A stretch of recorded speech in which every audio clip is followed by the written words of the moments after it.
Hey, what's up, folks? Rocky di sini. Hacker Indonesia berhasil curi uang milik pemerintah Amerika Serikat sampai jutaan dolar. Ah, masa sih? Well, we'll see.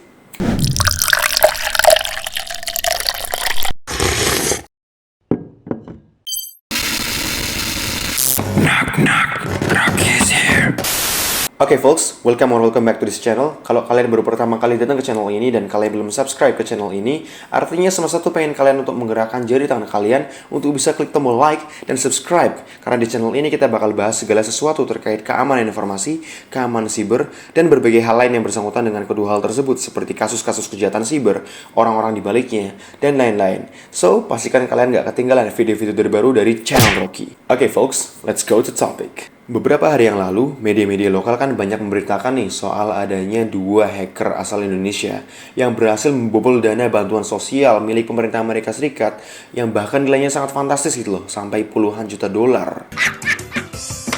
Dan pastinya banyak sekali dong komentar yang masuk terkait hal ini, baik dari kalangan masyarakat awam maupun dari komunitas-komunitas IT. Nah, di video kali ini kita bakal menanggapi nih komentar-komentar yang bernada positif kayak gini, dan banyak yang lain. Sektor. Kok malah yang positif yang kita tanggepin? Oh yo jelas, folks. Gini, karena ada beberapa hal yang perlu kita luruskan nih terkait hal ini. Oleh karenanya, ini merupakan tujuan utama dari video kali ini yang berjudul benarkah dua hacker WNI bobol dana bantuan sosial COVID-19 milik pemerintah Amerika Serikat senilai 60 juta dolar? Panjang banget judulnya. Nah, tapi sebelum kita lanjut nih, folks, kita coba cari tahu dulu nih, sebenarnya apa sih definisi dari kata hacker itu?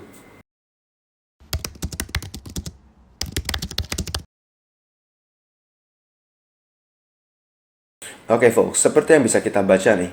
Jadi hacker itu adalah seorang yang ahli di bidang ilmu komputer yang menggunakan kemampuan teknisnya untuk menyelesaikan masalah. Oke, itu tadi definisi dari Wikipedia, dan sebenarnya banyak banget nih definisi-definisi terkait hacker yang berbeda-beda. Jadi ya ini tergantung kalian masing-masing mau mengambil definisi yang mana. Tapi bisa nggak nih kira-kira dua hacker asal Indonesia yang mau kita bahas ini dianggap sebagai hacker gitu loh? Dan apakah sefantastis itu gitu loh nilai uang yang berhasil mereka kumpulkan? Well, buat menjawab semua itu, mari kita coba bahas kasusnya. Jadi bersumber dari situs milik Polres Mojokerto dan Tribrata News Polri, kejadian ini sebenarnya nggak hanya melibatkan dua warga negara Indonesia nih, tapi juga melibatkan aktor lain yang berinisial S, yang diduga kuat berasal dari India. Dan sekarang S ini masih menjadi buronan dari Interpol nih. Nah, sementara dua tersangka yang berasal dari Indonesia berinisial SFR dan MZMSBP. Panjang banget inisialnya. Nah, mereka berasal dari Cepu Blora dan berasal dari Jember, Jawa Timur. Nah, tapi kalau kalian penasaran nih, sebenarnya siapa sih si SFR dan MZ itulah punya yang sefantastis itu dan sejenius itu loh bisa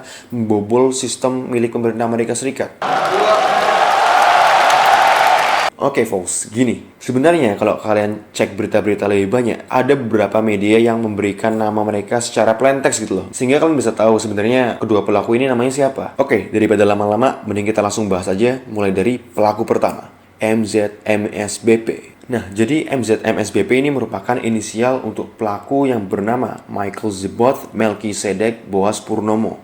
Buset, namanya panjang bener. Nah, kalau kita coba korek nih informasi terkait nama Michael Zeboth, kita bisa nemu beberapa profil media sosial yang namanya Michael Zeboth. Dan ada salah satu profil yang tertulis di situ bahwa yang bersangkutan merupakan seorang web developer. Nah, ini menarik nih, folks, karena profil yang kita dapatkan ini ya sejalan lah ya dengan kira-kira tersangka itu bakal gimana. Nah, lebih lanjut lagi nih, kalau kita coba cari di Facebook, kita bakal dapetin beberapa profil yang menggunakan nama Michael Zeboth.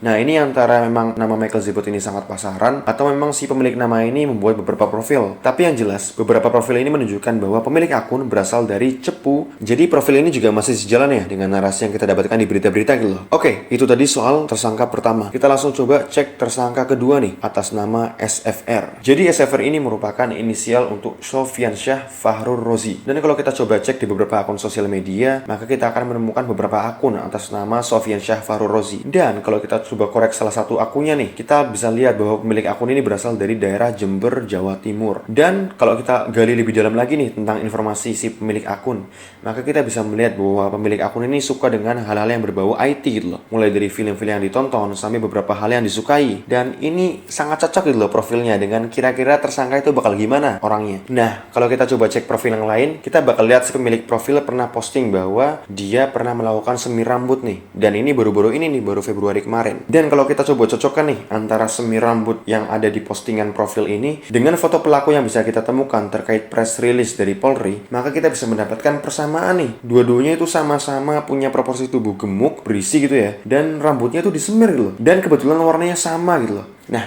menarik banget nggak nih? Jadi profil yang kita dapat itu hampir mirip gitu loh. Tapi ya saya tekankan ini semua hanyalah dugaan kita. Dan dugaan-dugaan ini ya berasal dari potongan-potongan informasi yang kita dapatkan. Nah, metode kita untuk mengumpulkan potongan-potongan informasi ini dari sosial media dan dari sumber-sumber terbuka disebut dengan open source intelligence. Yang tentunya bisa kalian lakukan sendiri gitu loh. Dan biasanya tuh cewek-cewek paling jago nih masalah gini.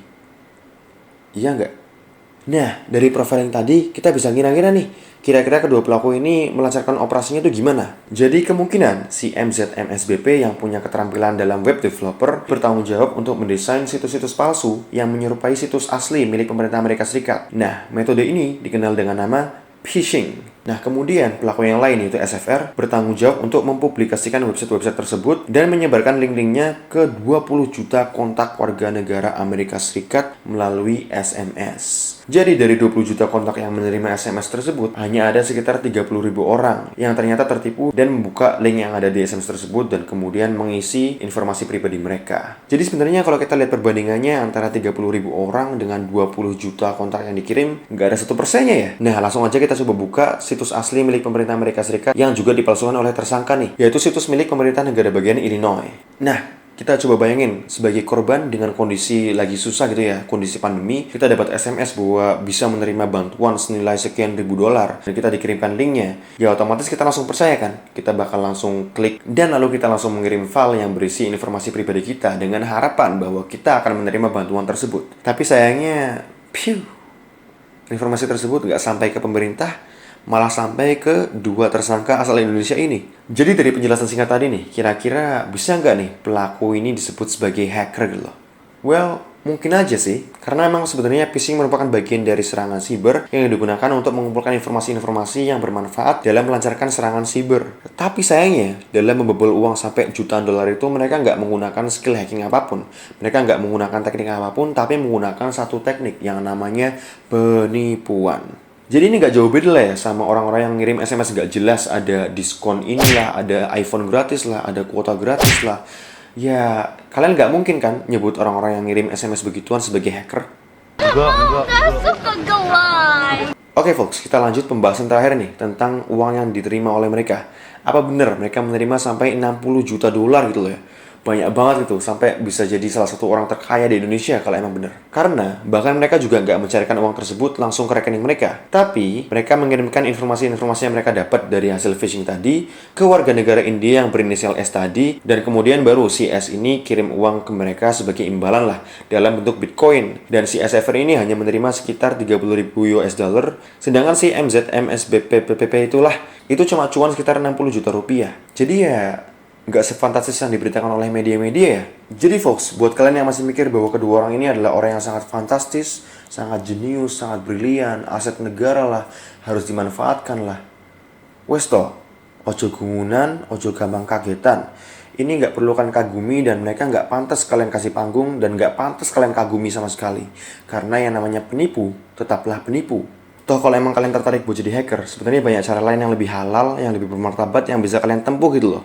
Contohnya dengan menjadi seorang bug hunter, dengan memanfaatkan platform-platform seperti Bugcrowd, HackerRound, Integrity, dan lain sebagainya. Dan kalau kalian emang berhasil menemukan bug, kemudian kalian mendapatkan imbalan, ya silakanlah mau kalian menyebut diri kalian hacker atau sebagainya, itu urusan kalian lah. Dan kalian juga bisa menambah wawasan kalian dengan bergabung ke komunitas-komunitas seperti Orang Siber Indonesia. Jadi di Orang Siber Indonesia ini sering banget diadakan diskusi, seminar-seminar, dan webinar secara gratis, membahas masalah hacking, cybersecurity, dan lain sebagainya. Jadi daripada kalian ngaku-ngaku sebagai hacker tapi hasilnya nol, ya mendingan kita sama-sama belajar, kita tingkatkan kemampuan diri kita, dan stay down to earth gitu loh.